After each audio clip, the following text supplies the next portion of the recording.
projects for $10 million in funding. And festive decorations adorn the Clerk Museum for Just Desserts open house.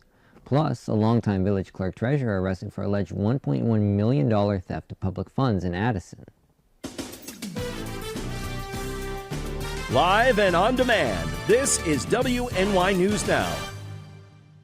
Thank you for joining us at Western New York News Now. I'm Lee Kane Jr. Those stories and more are coming up, but first, Chautauqua County Sheriff's deputies swiftly responded to a report of an unwanted person at a residence in the town of Poland on November 4, 2023 at approximately 4:04 p.m.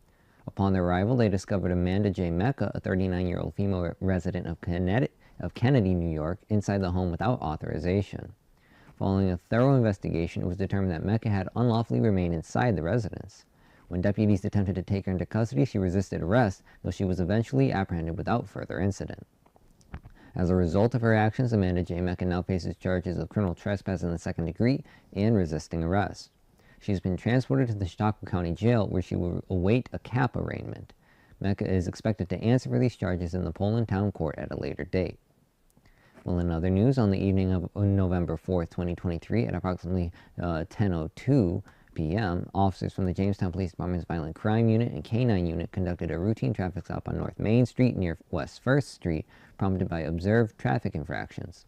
Subsequent investigation revealed that John C. Tofino and Alexis L. Tofino were in possession of a quantity of fentanyl. As a result, both individuals were transported to the Jamestown City Jail on charges of criminal possession of a controlled substance in the 7th degree.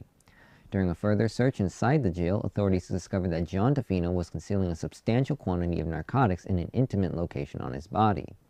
In an attempt to remove and destroy the narcotics, John was additionally charged with felony criminal possession of a controlled substance in the 3rd degree, along with 2 counts of felony tampering with physical evidence and another count of criminal possession of a controlled substance in the 7th degree. It's worth noting that John Tofino was already on federal probation for a previous narcotic possession, which led to the issuance of a federal probation warrant following his recent arrest.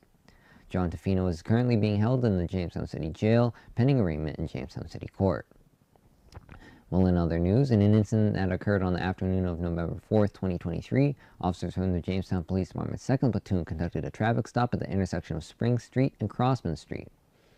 The driver of the vehicle, identified as Jamie L. Bennett, a 39-year-old City of Jamestown resident, was pulled over for operating a vehicle with an expired license.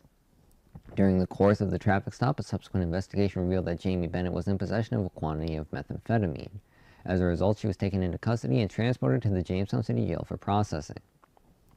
Following her arrest, Jamie Bennett was released from custody with traffic tickets for the expired license violation and an appearance ticket, summoning her to appear in Jamestown City Court on a later date to face the charge of criminal possession of a controlled substance in the 7th degree. Well, in other news, in the early hours of November 5th, 2023, officers from the Jamestown Police Department's Violent Crime Unit and K-9 Unit conducted a traffic stop near the intersection of Lincoln Street and East 6th Street, prompted by observed traffic violations. Upon further investigation, it was revealed that Joshua C. Warner, a 37-year-old male, Kim S. Nutting, a 49-year-old female, and Patrick F. Patterson, a 48-year-old male, all residents of Jamestown, were in possession of a quantity of methamphetamine. In addition to the methamphetamine, both Kim S. Nutting and Patrick F. Patterson were found to be in possession of digital scales, which are commonly associated with drug distribution activities. Notably, this arrest came just 24 hours after Joshua C. Warner and Kim S. Nutting were previously taken into custody for criminal possession of a controlled substance. The charges against the individuals are as follows. Joshua C. Warner is facing charges of criminal possession of a controlled substance in the 7th degree, aggravated unlicensed operation of a motor vehicle in the 3rd degree, and 2 counts of improper turn without signal.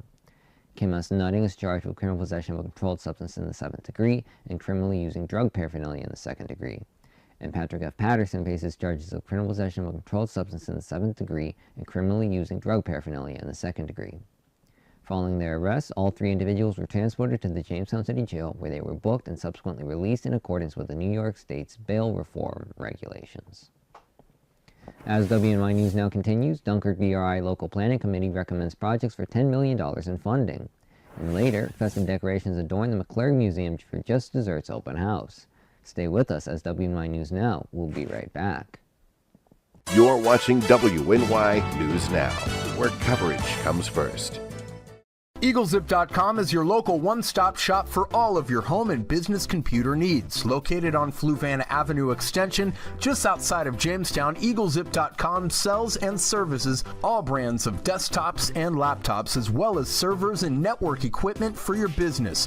All new computer sales include transferring your data from your old computer plus a 2-year warranty. Call EagleZip.com today. Stop by EagleZip.com today and let us make computers easy for you. Slow down and move over. Move over. When you see signs, Lights, Vests. Please, give us some room. slow down. Slow down and move over. When you need help, It's our job to help you. to save you. Despite the danger. this danger. This danger is real. Do your part. Please. Slow down. Slow down. And move over. Move over. You are loved. You are valued. You are resilient.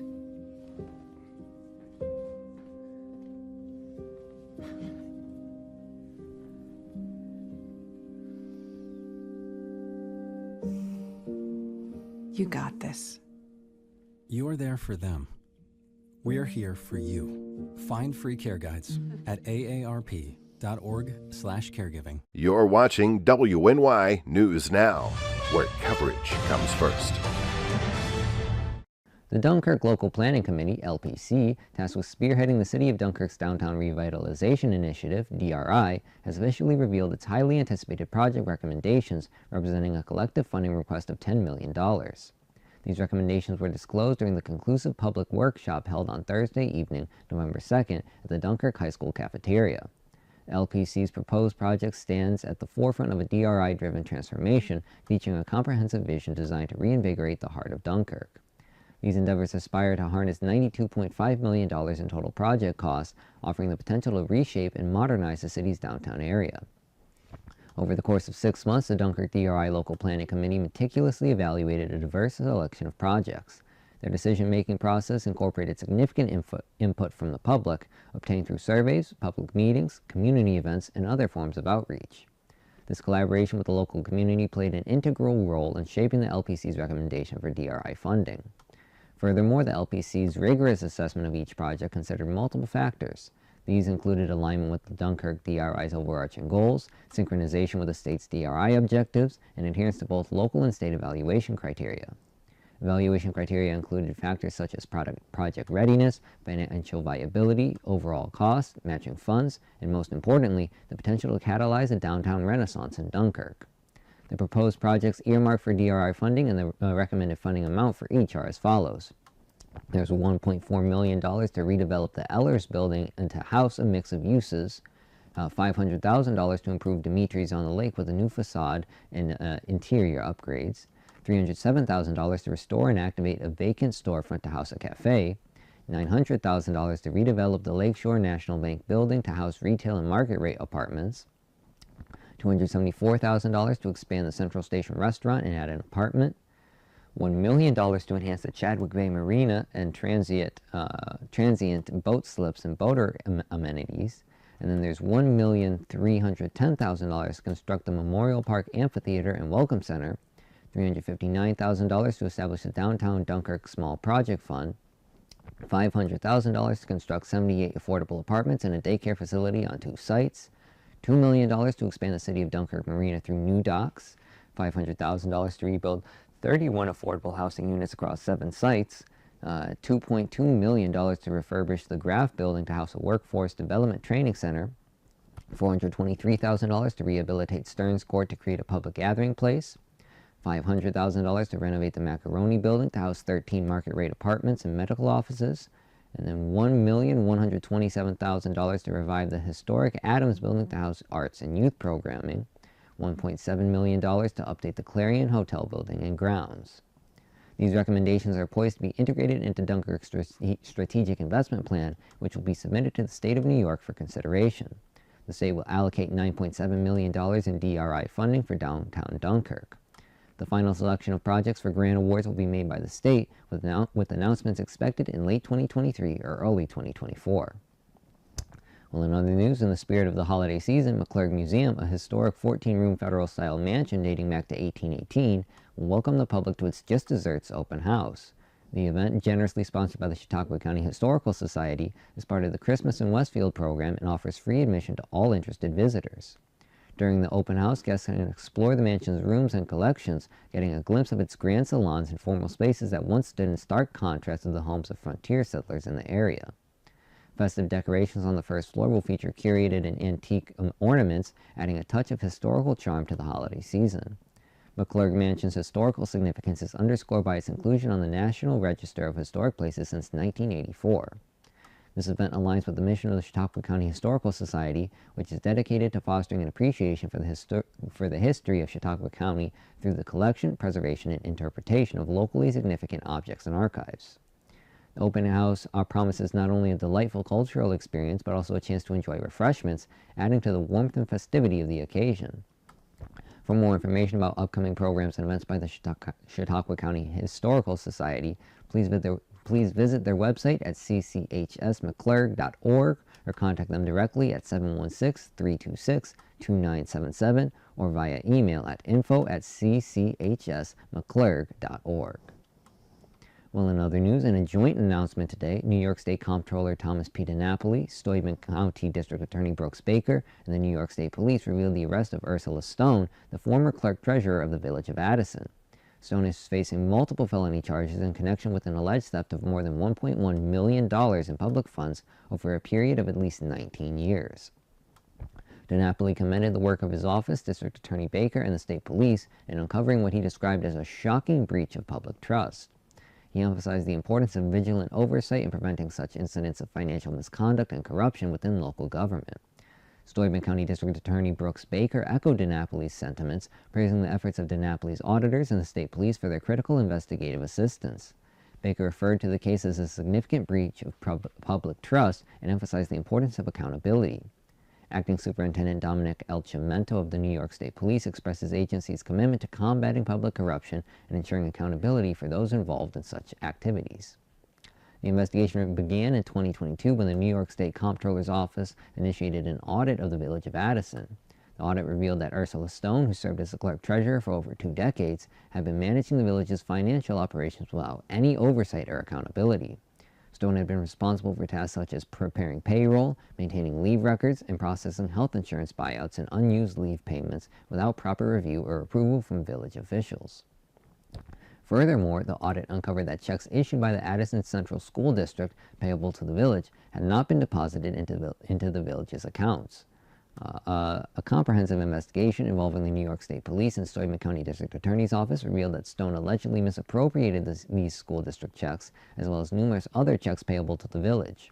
She purportedly converted them into certified bank checks and cashed them for personal gain. In addition to these financial irregularities, investigators discovered that Stone had awarded herself unauthorized pay raises, taken time off without deducting it from her leave credits, and issued herself checks for unauthorized health insurance buyouts using village funds. Stone had also been cashing out unused vacation time since 2004, despite this option being reserved for employees who had resigned or retired. The investigation further revealed that Stone provided insurance buyouts to one employee and granted a substantial separation payment to another, totaling $73,666 in payments that lacked authorization. Amidst the ongoing investigation, Stone submitted her resignation in March 2023. However, before doing so, she wrote herself a final check for $26,613 without the board's authorization. Fortunately, the board acted swiftly to stop payment on the check before she could cash it.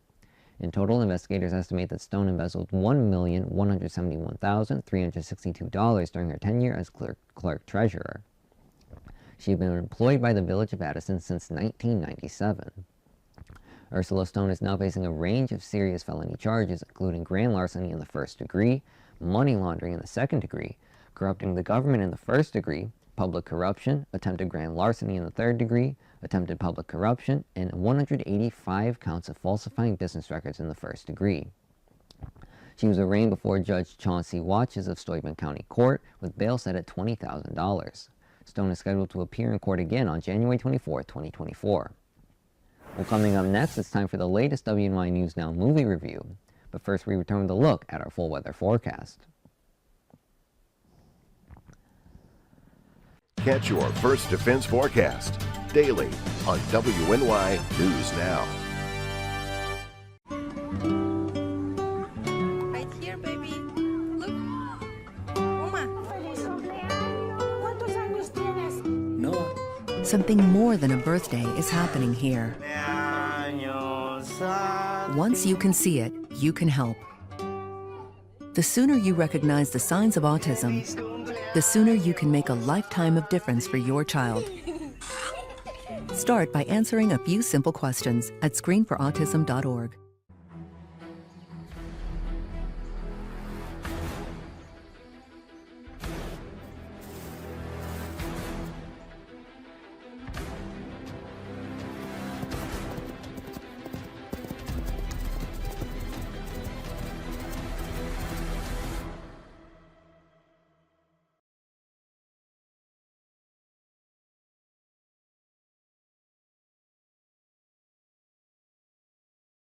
When I was in foster care, I never knew when I would have to move, so I always had my suitcase ready to go. Then one day, I was adopted. My new parents opened their hearts and home to me. My parents cook my favorite breakfast for me every morning. My parents take me on trips I never thought I would go on. They gave me a home and an even better reason to use that suitcase. My parents aren't perfect, but they're perfect for me. Catch your first defense forecast daily on WNY News Now. Fast, accurate, and everyday. First Defense Weather. Welcome back to WNY News Now. First, let's take a look at the NOAA 8 to 14 day temperature outlook, which spans the middle of November from November 13th through November 19th. And the Climate Prediction Center is projecting above average temperatures across the Northeast and the Great Lakes as we head into the middle of November. Now, that's not to say there will be some chilly days mixed in between there, but on average, temperatures are projected to be above average through the middle of November. Taking a look at the almanac for today, made it to a high of 49 degrees yesterday in the city of Jamestown, which is a couple degrees below our average of 52. The low yesterday was 37, and the records for today, the record high is 79, set back in 2015. The record low of 12, set back in 1951. Future scan overnight tonight and into the day tomorrow. We had some sunshine this afternoon, but a low pressure system will move by to our north tonight. That's going to bring a few showers into the region this evening through the overnight hours, while also increasing the winds. I'll talk about those wind gusts in just a moment. A few isolated showers early on in the morning tomorrow, but we should be mainly dry outside of those showers with mostly cloudy skies through the day tomorrow. High pressure builds in briefly overnight Tuesday into Wednesday. That should scatter out the clouds Tuesday night, leading to a partly sunny day for most of the day on Wednesday before the clouds increase once again later Wednesday afternoon as more showers return to the region late Wednesday and into the day on Thursday.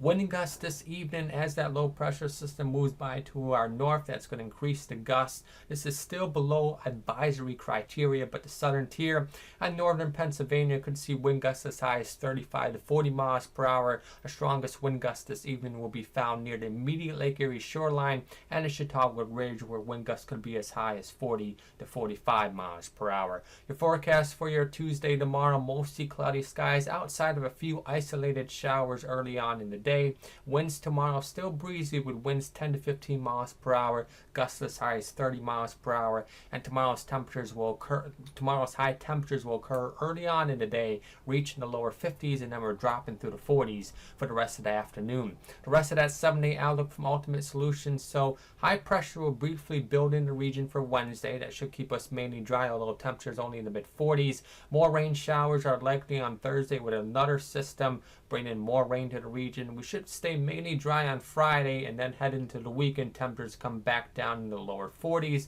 with a chance for some mixed rain and snow showers. Andrew, thank you.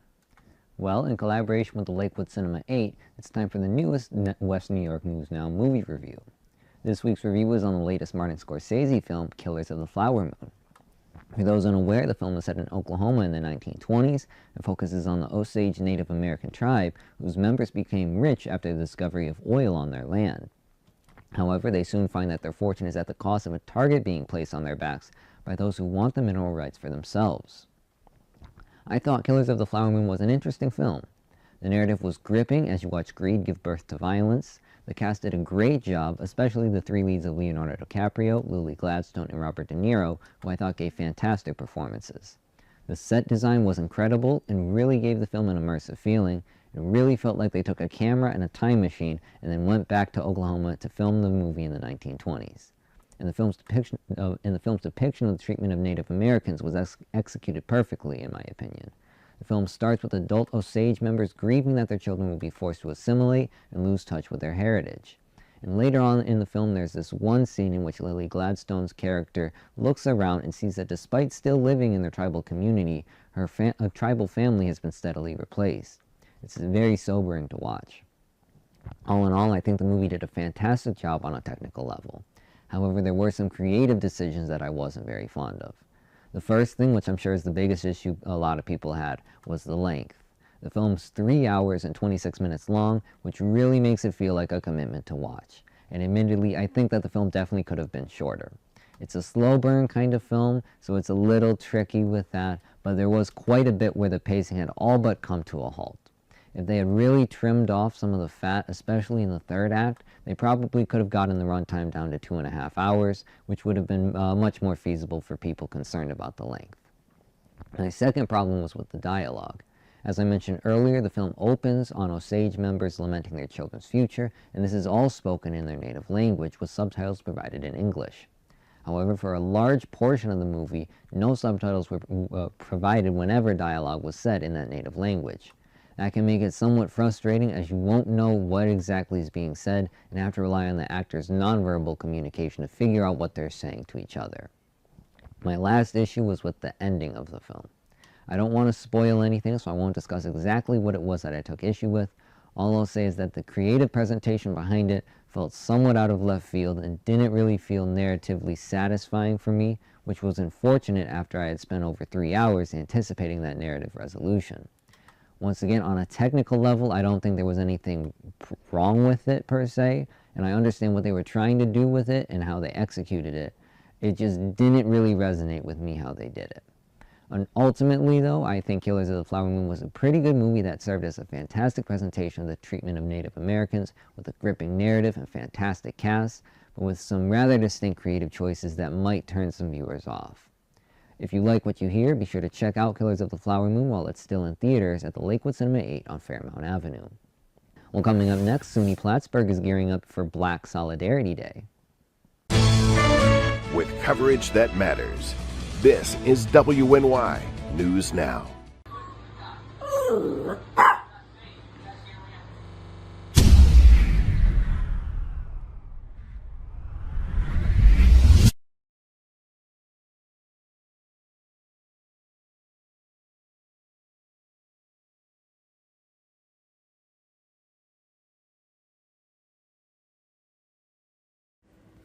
If you want to speak truth to the masses, make it funny for the classes.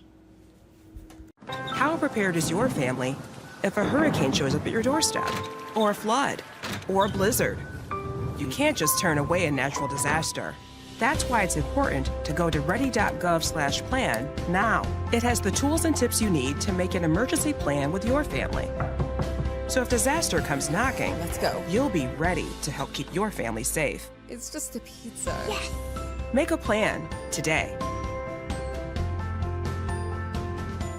Hi, everyone. Al Roker here. As a guy with his own catchphrase, I appreciate that Smokey's only said, "Only you can prevent wildfires." But I'm filling in because there's a lot more to report.